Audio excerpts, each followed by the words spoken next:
triggered Joe Britson. All right, let's go. To try to get a matchup with Ngannou. Goes the roof. Francis Ngannou. Well, this is just a fist. When I start throwing it around, I can leave one hell of a mess.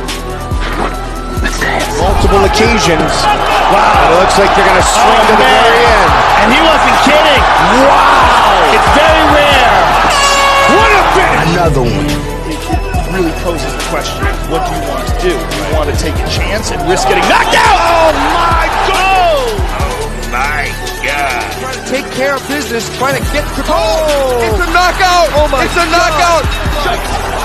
And it's closing in, trying to finish it, and it's over! Because I'm going to take this foot and I'm going to whop you on that side of your face.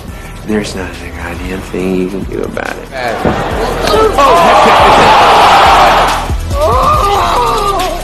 Buck is brought to you by Modelo.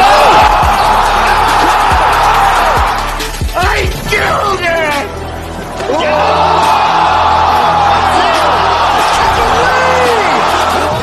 Punch me right in the face, man. And we have a new nickname.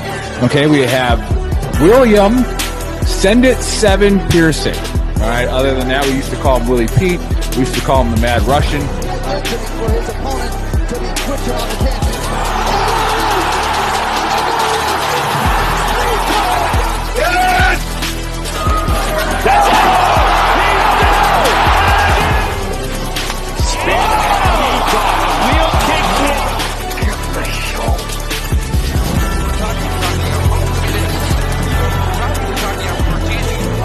Now you're going to get it, Bobby.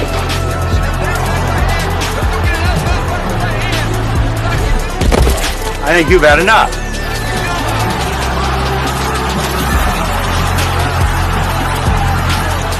No? Now you've had enough. Bitch. Wow. How good is this? Finish him!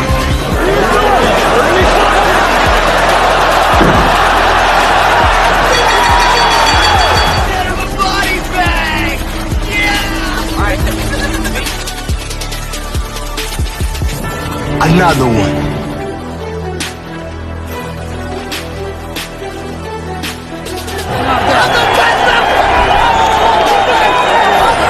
Everybody gets triggered. It's just that you become a pansy. That's in the Book of Brawl. I'm not surprised, motherfuckers. You called down the thunder, well now you got it.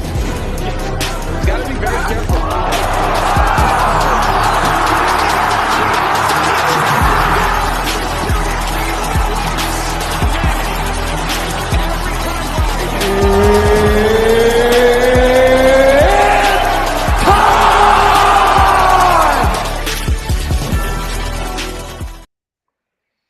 What's going on, Trash Talk Nation, Gruntworks Nation? How are we all doing this evening? How is everybody? I'm lovely. Doing phenomenal. I'm not in Kansas anymore. Not in Kansas anymore, Toto? Fantastic. Oh, we all got to watch Justin Gaethje's masterful performance last weekend.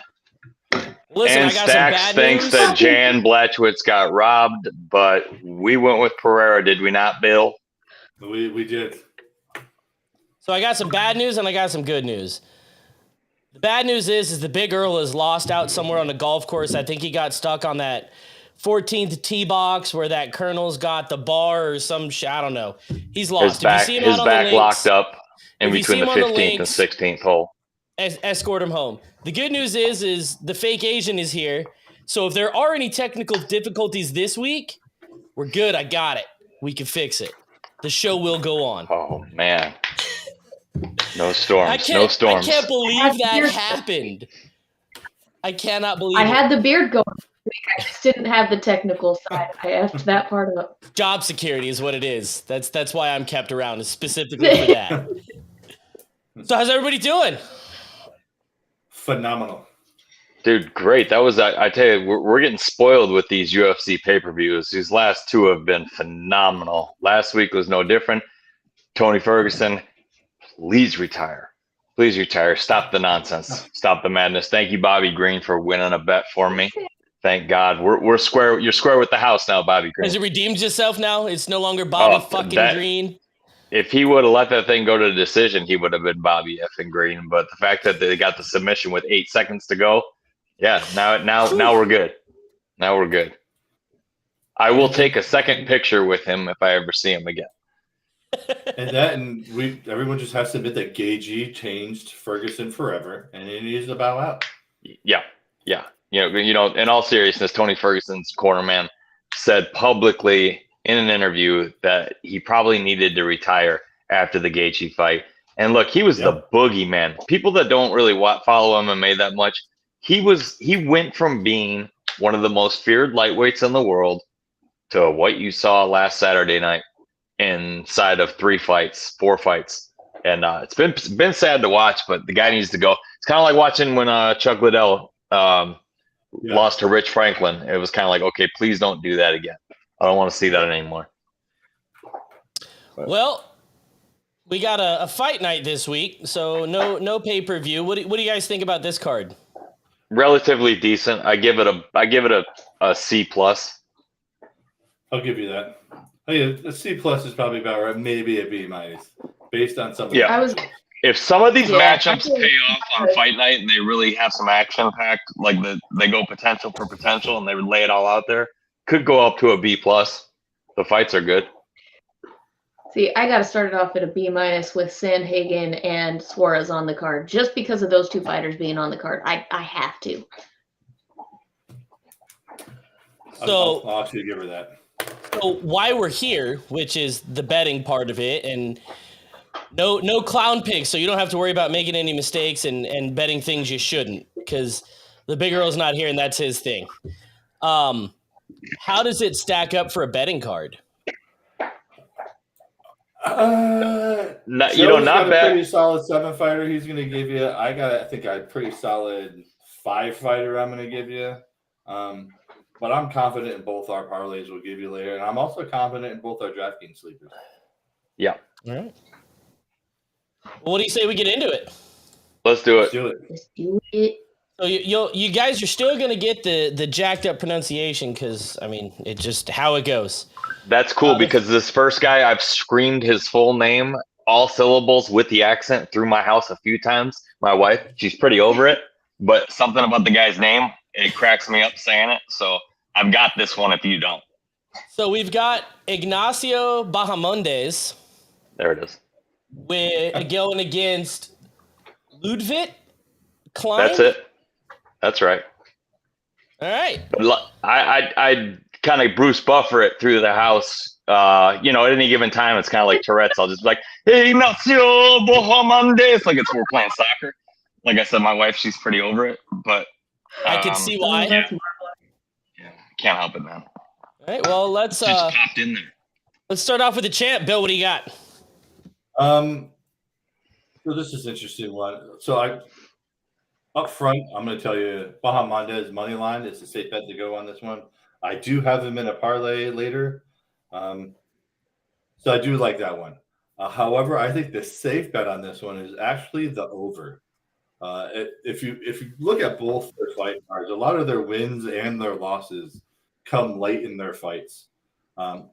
There's obviously onesies and twosies in there where you get surprised. But I think the way they match up together, I think the over is the best bet to take on this one. But if you want to go money line, take Ignacio on this one. I think he's just the better fighter. I think he's fought the better fighters as well. And even some of Ludwig Klein's wins are coming at, majority draws, split decisions. I think Ignacio is just the better fighter. But, however, I do think this is going to be an over fight, if probably a decision fight, to be honest with you. I mean, Ignacio might pull off a submission at the end. Klein's been submitted before off a pretty easy submissions to defend. But I think the safe bet, again, Ignacio money line, if you want to go for a finish, I don't think you should go for a finish. I think taking the decision on this one, so bet the over on this one. But Ignacio, for sure, by decision. All right. Trigger Joe? Yeah, I like where Bill's going with that. We got 8 inches, maybe 7.5 inches of height difference. That's a huge deal in the lightweight division. Bahamondes walks in at 155 at 6'3" tall. which makes him, I think, the second tallest lightweight with next to Jalen Turner. He's got 3.5 inches. Sure 8 inches is always a huge deal. Yeah, well, yeah, I mean, you see it sometimes in the heavyweight division, and those guys, a heavyweight at 6 foot. It depends on his movement around the ring. Exactly. So, but Klein's got more of a wrestling style, and I think that he knows how dangerous Bohemondez is.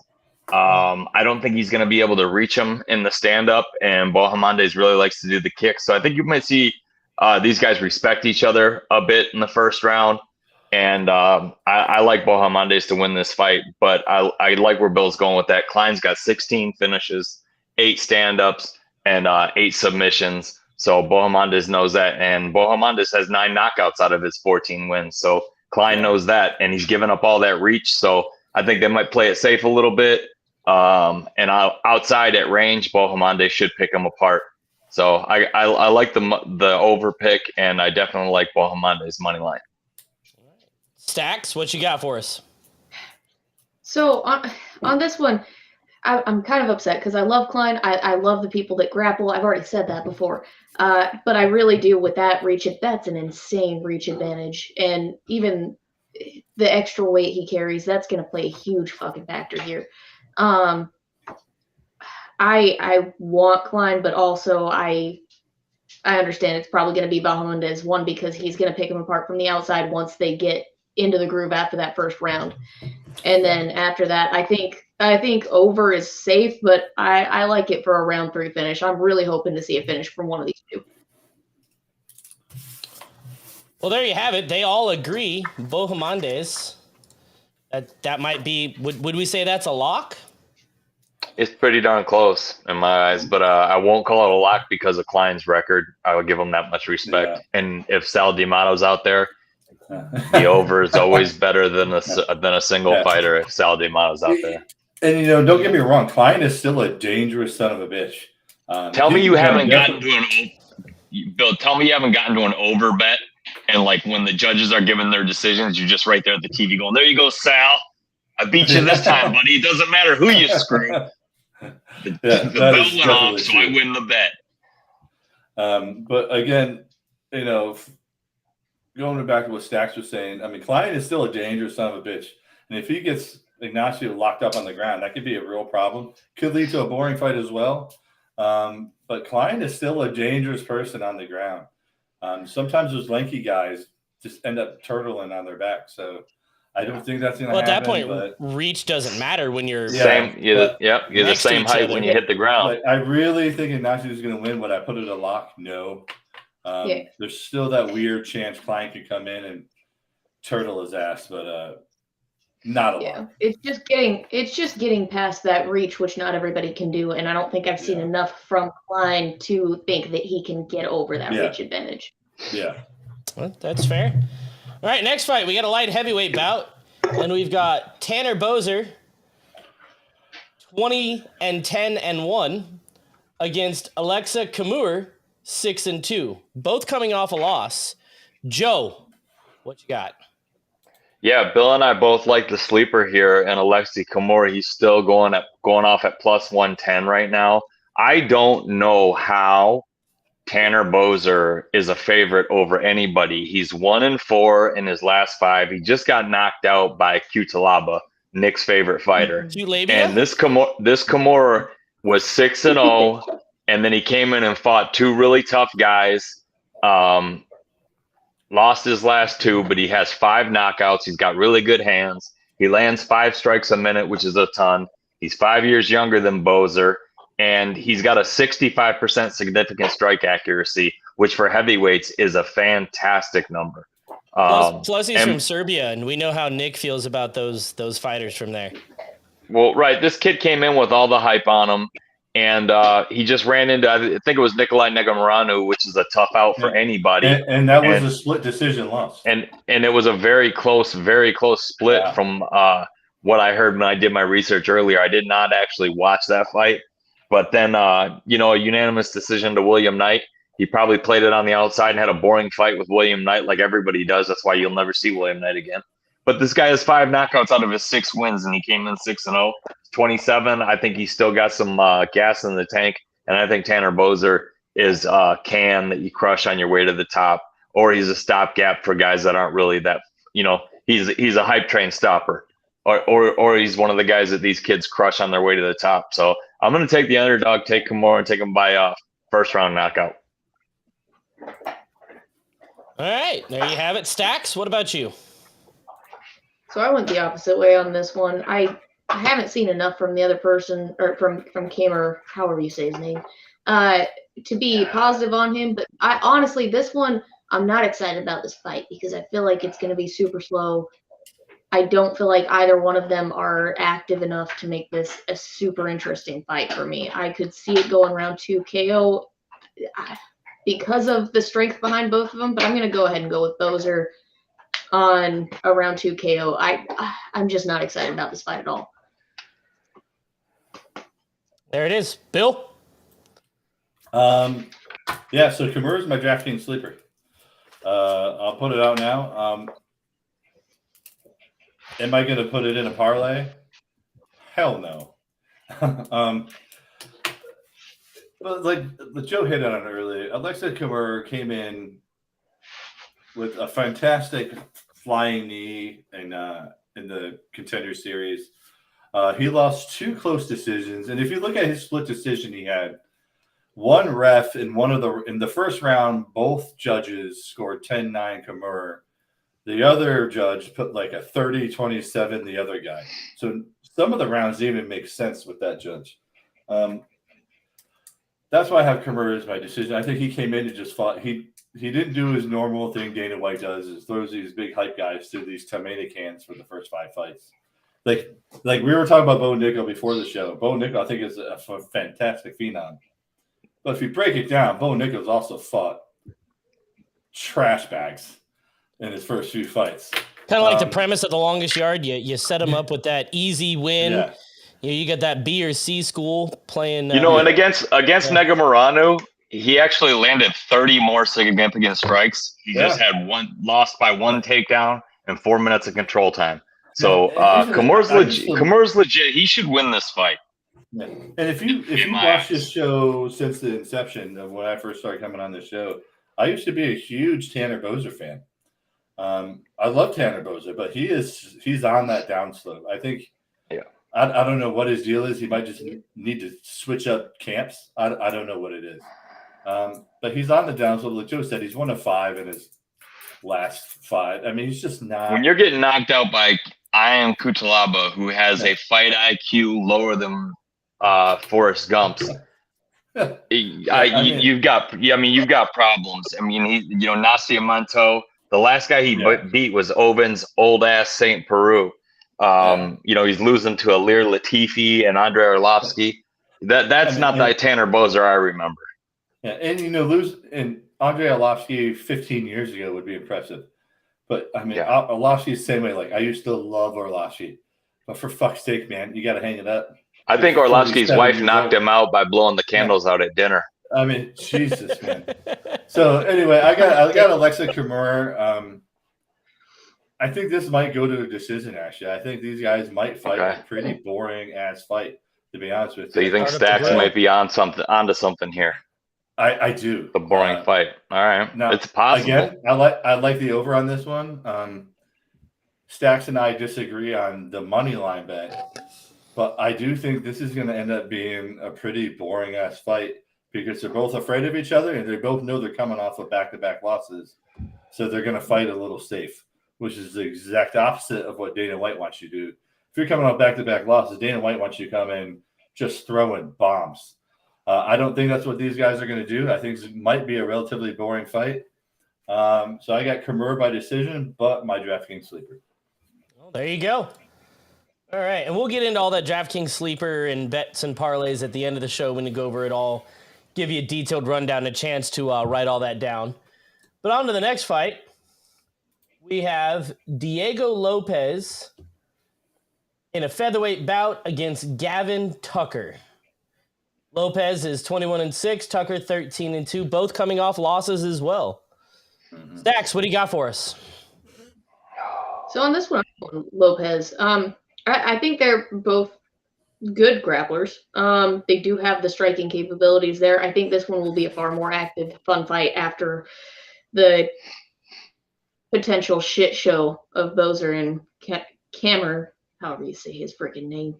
I don't see this one going the distance, not in this weight class.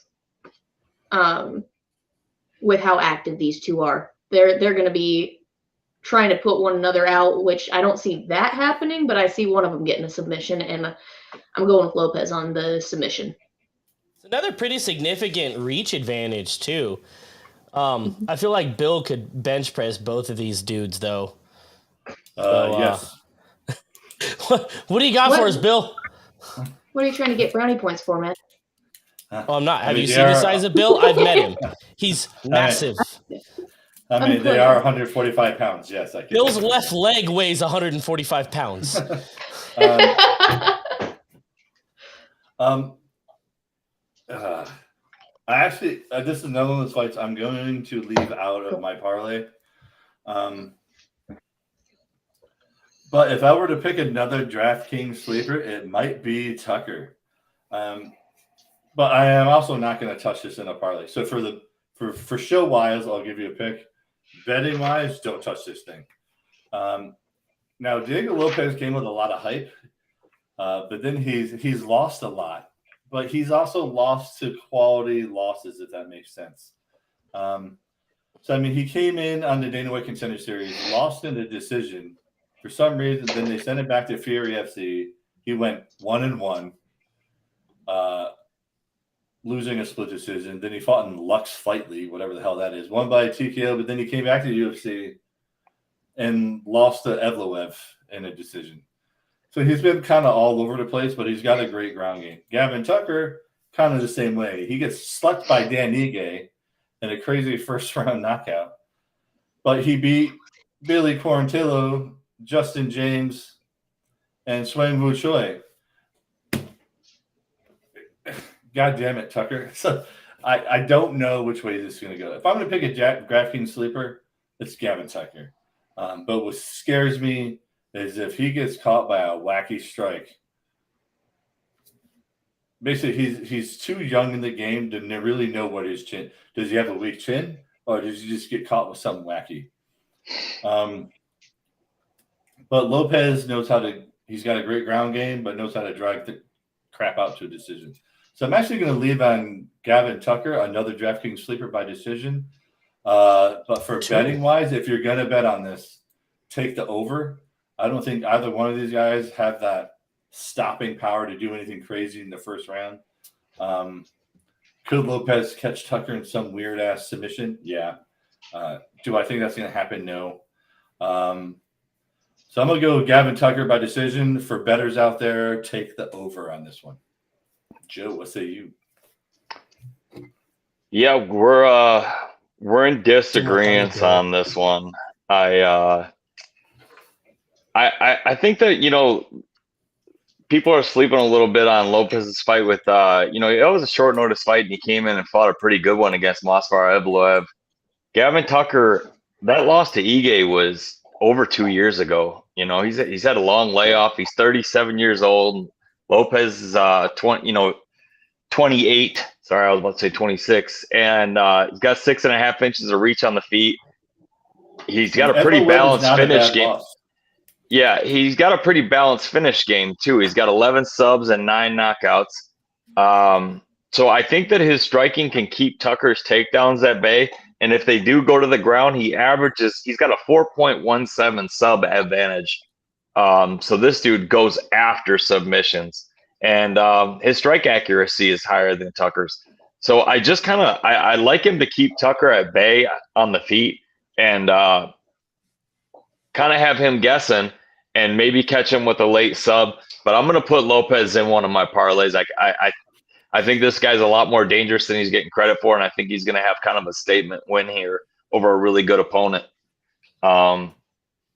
I just think Tucker's layoff for 2 years and the last fight being a knockout, him being 37. I'm going to go with Lopez on this one. I believe in the guy's talent. So maybe leave this one off your betting slip if you're following us, because we're all over the place on this pick. But That doesn't happen often. No. All right. On to the next one. We have Dustin Jacoby versus Kennedy. Not going to work here anymore. Yeah, that's right. That's how that's going. That's right. Jacoby's 18-7-1. Kennedy is 12-3. Bill, what you got? Stay the hell away from this one in a parlay. I can't even pronounce his name. How am I going to bet him? Yeah. Here's the thing with this one. Jacoby is a parlay killer. I know firsthand how Jacoby can just ruin your parlay. If I'm going to pick anyone on this one, it's Kennedy. Kennedy's the better fighter. And what scares you is this starts to go in deep into the late rounds. Jacoby might pull off a decision on this one just because he's known for doing that. I mean, even his losses. I mean, his last two losses were a unanimous decision and a split decision. But Kennedy Nzechukwu is just. I mean, he's on a 3-fight win streak. He's got a submission win, a flying knee into punches win, and a TKO with elbows against solid people. Jacoby just doesn't get finished that often. He's just a decision guy. I mean, he's been submitted. The last time he lost was to Muhammad Lawal back in 2014 from a KO. So I like Kennedy on this one money line. I don't like picking around on this one just because Jacoby just has that hard head and he's got that that old school Marvin Hagler chin. If you're a boxing fan, so I got Kennedy by decision on this one, but Kennedy absolutely has the ability to sleep Dustin early. I just think Dustin's good at avoiding that shit, and he's just got a tough chin. Some people are just built to take strikes to the face, and he's one of those guys. I'm going to go with Kennedy by a unanimous decision in this one. Unanimous decision. Joe, what say you? Yeah, this is probably a fight to stay away from because I don't see, I think if Nzechukwu knocks out Jacoby, then it's probably the end of the super competitive Dustin Jacoby you're going to see. He's 35 years old. And the fact that he kind of showed a little bit of a low fight IQ, he fought kind of a stupid fight against, was it Mirzakhanov? Yeah. Makes me worried for him to pull off the upset. I was really close to picking him as a DraftKings sleeper, which I think if you can put him on your DraftKings team, if you're running low and you need somebody cheap, this guy's a striking machine if it goes the distance. He's a very, very solid Thai boxer. But Nzechukwu, like always, has a ton of reach, 7 inches. If he can keep Jacoby at bay and not let Jacoby get his kicks off, I think that Nzechukwu can actually pull this fight off.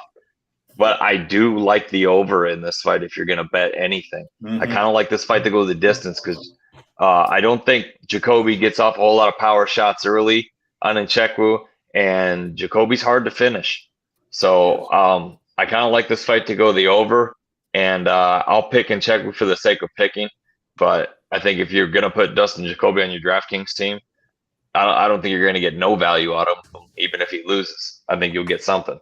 So, yeah, I'll take Nzechukwu money line, but this is a really close fight. Stacks, you all right over there? Nope. So what you got on this fight then?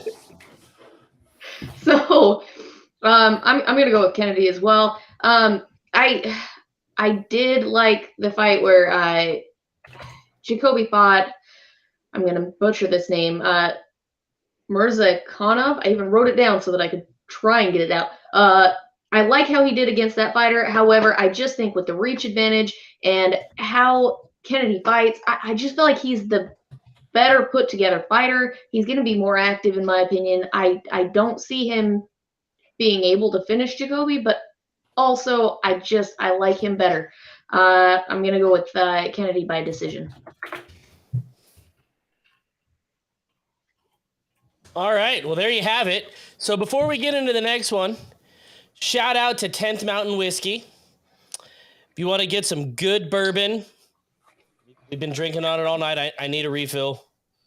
We've got more coming. I had to replenish. And also, go in the top left corner. Scan that QR code. It'll take you to shop.veterantrashtalk.com. We have a brand new website. Go check it out. Use the code VTTGW.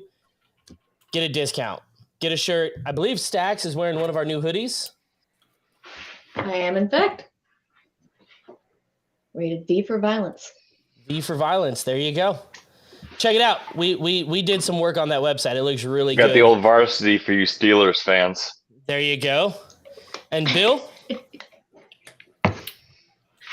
I'm actually wearing a gift I got today. Boo him. Boo this man. Boo him. Boo. I'm just kidding, Bill. I'm kidding. So I had a first sergeant that's been my biggest pain in the ass. Knows I'm leaving, so he put a picture of himself with his teeth out of his mouth that said, "It's not the first sergeant I got, but it's not the first I wanted, but the first sergeant I got." So I swear I'd put his ass on our podcast today.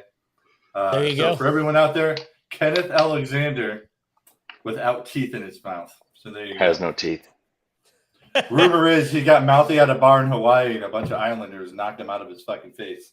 Oh, Jesus. Which is believable if you know him. Sounds like you know him. All right. On to the co-main. Women's strawweight. Jessica Andre, 24-11, versus Tatiana Suarez. B+. 10 and we'll give you B+ on that. We'll let you slide with that on Andrade. Andrade. I never said I was a professional. Suarez 10-0 though. Joe, you have the honors. Yeah, I like Tatiana in this fight. I don't think Andrade lands some flying left hook or some flying knee at 5'1" on Tatiana Suarez, who's gonna dwarf her in there. And I think Suarez gets Andrade to the ground and strangles her in the second round. The way Jessica Andrade fought against Janan, is that Bill? Bill always gets the Chinese names correct. I don't know how he does it. The way she fought against her looked like something off of Rough and Rowdy. I mean, she ran directly chin up into a right cross and went to sleep. And then, I mean, of course, Aaron Blanchfield, Bill called the shot on that one. No shame in that loss, even though Andrade is a black belt. I think she's slipping. I think dangerous bitch though, man. Yeah. Oh yeah. Yeah. Blanchfield's no joke.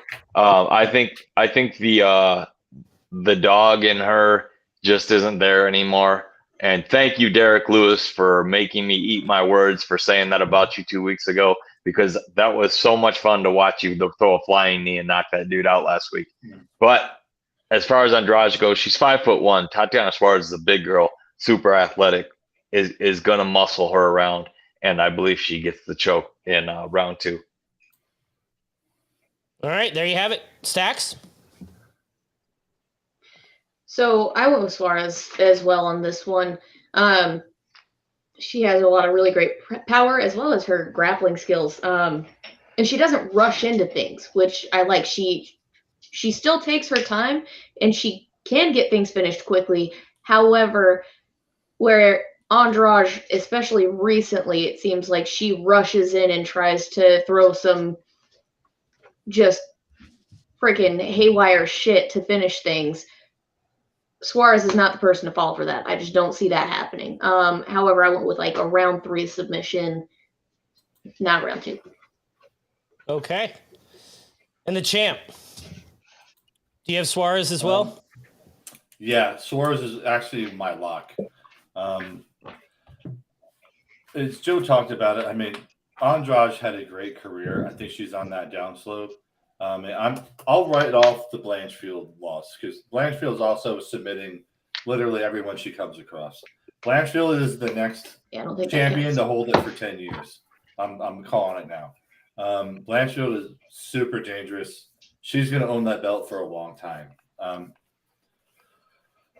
Andrade is starting to lose the chin a little bit, and she's been submitted. And Tatiana Suarez is that dog. She comes in. She's got finishing power on the ground with the grappling, and she's also finished significant people with her striking. If you go off her last few fights, I mean, she came in, she submitted Alexa Grasso, she knocked out Carlos Esparza, went to a decision with Nunes, and then submitted De La Rosa again. So going back to what Stack said is she's got the finishing power, but she's also patient. She doesn't get overexcited. She doesn't rush in. She'll work your ass until the third round, clip you, and then jump on your back and choke you out, which is what I think is going to happen on this one. I think she's going to work Andrade a little bit. She's smart enough to know Andrade still comes in with some power. I think she's going to end up clipping Andrade or something and then getting her in a guillotine choke. So I got Suarez by submission third round. All right, there it is. On to the main event. And I know Stacks is excited for this one. We've got Corey Sandhagen at 16-4 versus Rob Font in a catch weight. Who didn't make weight? No, nobody. Rob Font took the fight short notice, so Sandhagen's not going to make him cut too much. Sandhagen's just being a pro. That's all it is. Mm-hmm. Font's coming into this at 20-6. He's no all right, joke. Stacks, let's have it. All right, so that first off, that speaks to Sandhagen. Again, I already love the man, but the fact that he was like, no, we're good. I just love him so much. So for this one, looking at the two fighters and how they did against Chito Vera is kind of where I was looking specifically between the two of these because they both have great skills. Rhaegar, not now. Sorry. Shut that goddamn dog up. And to cut you off, Stacks, I think Sandhagen won that fight against Vera. He did. So that's why I was saying comparing how the two men did against Chito Vera is where I went for this because Chito pretty much fights the same fight every time Chito fights, especially at this point. There's not really a lot of growth. There's just Chito being Chito. So having that reference of how both of them did against him, I think is a great thing for betting on this fight specifically because one of them definitely beat him. One of them definitely did not. And Sandhagen did great work against Chito. And a lot of people did not think he was going to beat him. With that in mind, like I said, they both have some really, really good skills. I just don't see Font even kind of on Sandhagen's level. So I'm going, but I also think Font sticks in this with Sandhagen for a good bit. So I'm going to go round 3 KO on this one. All right. Bill, you feel like piggybacking off of that? I will piggyback, but if I'm going to really be a sergeant major, I'm going to have to behoove everyone to listen to what I say. I guess I got to throw a caveat in there too, so I can hit the sergeant major trifecta. Yeah. So the caveat, the Holy Trinity of Sergeant Major. Yeah. So the caveat of what Stack said, I'm going to have to behoove everyone to go with Corey Sandhagen money line on this one. I don't think there's going to be a finish. First of all, I am a huge Corey Sandhagen fan. I do think he's a far better fighter than Rob Font. I don't think they're on the same level, but Rob Font is also just a tough guy to finish. I mean, I don't think he's been finished since, 2014, I think. He knows how to drag shit out to a decision.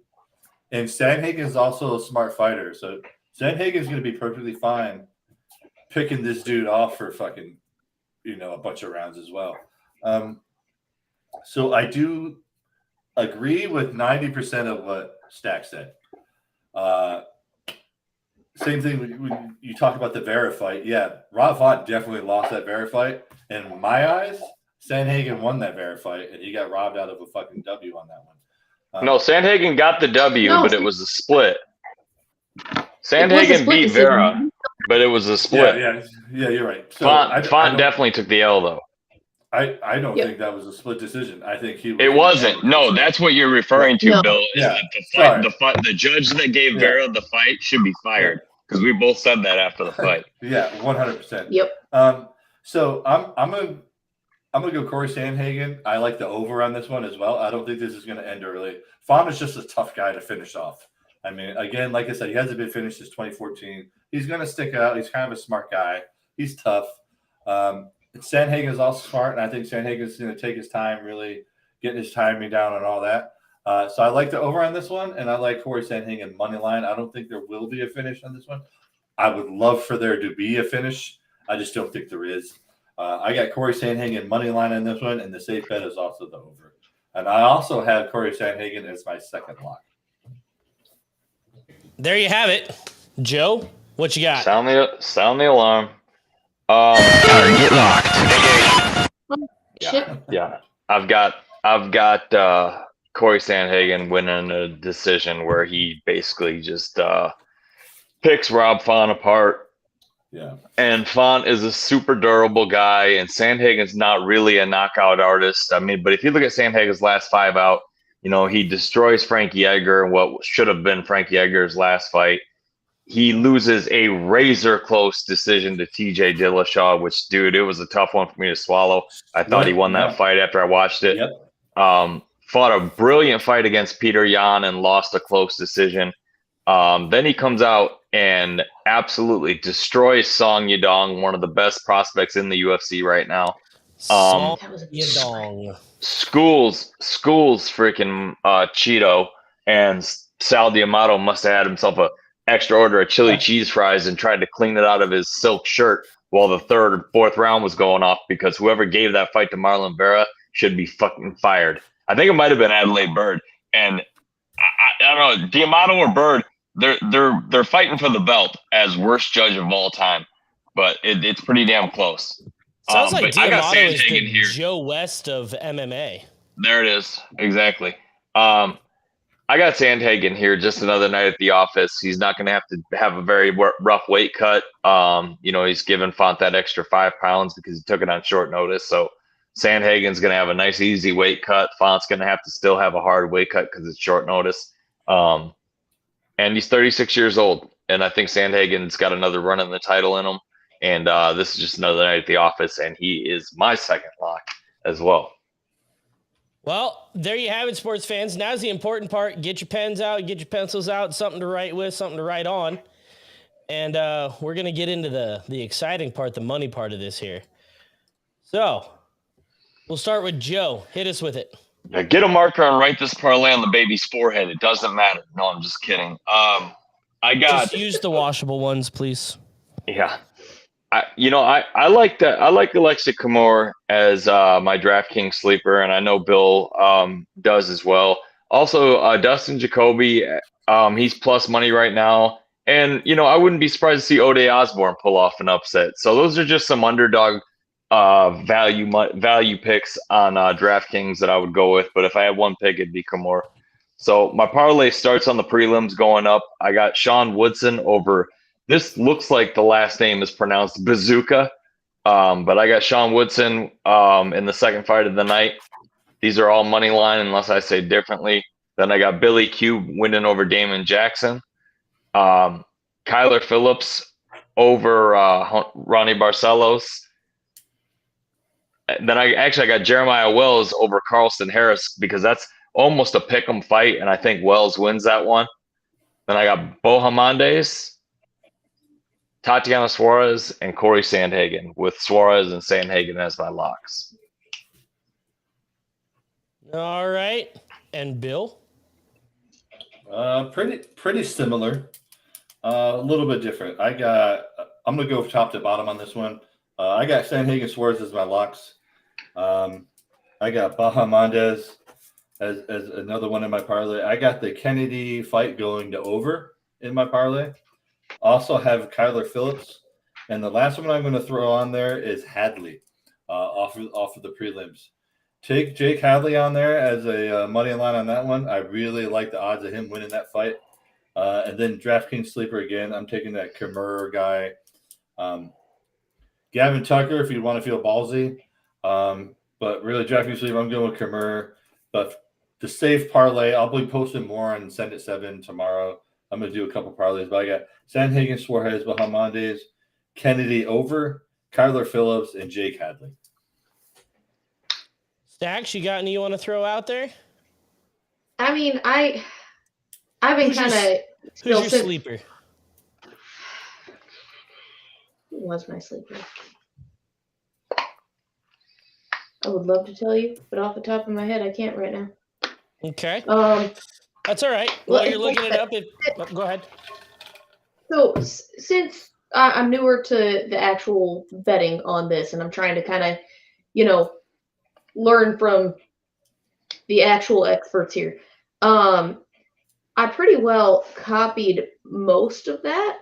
Okay. I did throw one bet out there for Klein just in case he throws some fucking harebrained bullshit where he actually that would be an underdog. Yeah, so and that not that a would bad be underdog pick. No, I like that Jake I Hadley don't. pick too. Yeah, Bill, I like that. I might throw that in one. I do like that Hadley pick. I'm looking at that now as you said it. So the only reason I said I wasn't sure on the underdog because technically I am thinking Bahamondes is going to get that, but I did throw just one easy bet out for Klein just in case because I can see it. I can see it getting to the ground and him pulling something off. So yeah, that's fair. All right. Well, real quick before we send it off to Send It 7, couple housekeeping measures here. First off, remember, if you don't have the money, don't gamble. And if you have a problem, get help. Don't bet the house away. Don't put everybody else because you're only hurting everybody else, not just yourself. So bet responsibly. We do it because we have the money. Put the majority of your money on the locks. The parlays, a couple dollars here and there. As the big girl likes to say, that's why Vegas has big buildings. Also, if there's any kind of a vig involved, don't bet. Okay. I'm on FanDuel out of Detroit, Michigan, 100% legal. I know where my money's going. I know where it's not. And unless you're on MyBookie, I wouldn't mess with any other one other than MyBookie or the legal sites, which MyBookie's legal. It's just foreign. But yep, you're going to get paid from MyBookie. And the other thing real quick is there is no show this Saturday, tomorrow. Like I said, Big Girl's lost somewhere on the links. We have no idea. We had to cancel the show. So we will be back the week after. It'll be our long break. Big Girl had to take an extra week in there. Went and got lost somewhere. So, Bill, what do you got for us? Okay, again, I'm sorry I've been away for a while. I've been doing a lot of CYs. I'll be away again next week, but I will be able to do the show. I don't see why I can't do the show next week for the next fight night. But again, if you're going to donate money, please go to goldstarteenadventures.org. All the money goes towards Gold Star Kids, which is kids of our fallen brothers and sisters. And they've even added kids of our fallen first responders. They get them together all throughout the year to take them hunting trips, scuba trips. They get them certified in deep sea, fishing and scuba and hunting and everything you can think of, just really to bring all these kids together. Remember, let them know that they're not forgotten. And then again, also go to Wear Blue, RunToRemember.org. Same thing. They pair Gold Star Kids up with mentors to help them run a 10K, a 5K, and they also take them on little hiking trips. Started by a woman who said, "Hey, I got tired of my child. Oh, the only time people remembered him was when we showed up to really sad Memorial Day events. It'd be awesome if there's something that could, help him realize that he's not forgotten throughout the entire year." And that's wearbluerunnerremember.org. So please go starteenadventures.org and wearbluerunnerremember.org. Please go to the websites. All the money goes straight towards the kids. All right, there you have it, sports fans. NFL's coming. Oh, go ahead, Joe. Before we get off, Bill, Jake Paul, Nate Diaz goes off tomorrow night. Who you got? Whoever fucking paid for that fight to happen. None of those fights are real. The winner is already determined. Good so don't choreography. even attempt to bet on those fights. Good choreography. Hey, you can actually put action on that fight on FanDuel, and I told my wife this morning, I said that's the most incredible part about the whole thing, is that they got FanDuel to actually take action on this fight. Oh, So, fuck no. yeah, it's nuts. That winner is already determined right now. Yeah. Speaking of FanDuel, Bill, I finally got mine fixed. We are gonna have fun with that. So I'll hit you up after. All right, sports fans, NFL's almost here. It's about to be Big Earl's time to shine. Let's see if he does better than he did last year, because last year was kind of pitiful. It was bad. His lock, he was not good with his locks like he normally is. Joe and I saved his ass last year with UFC. Yeah. So Yeah. So, all right, folks, y'all have a good weekend. Stay safe. We out.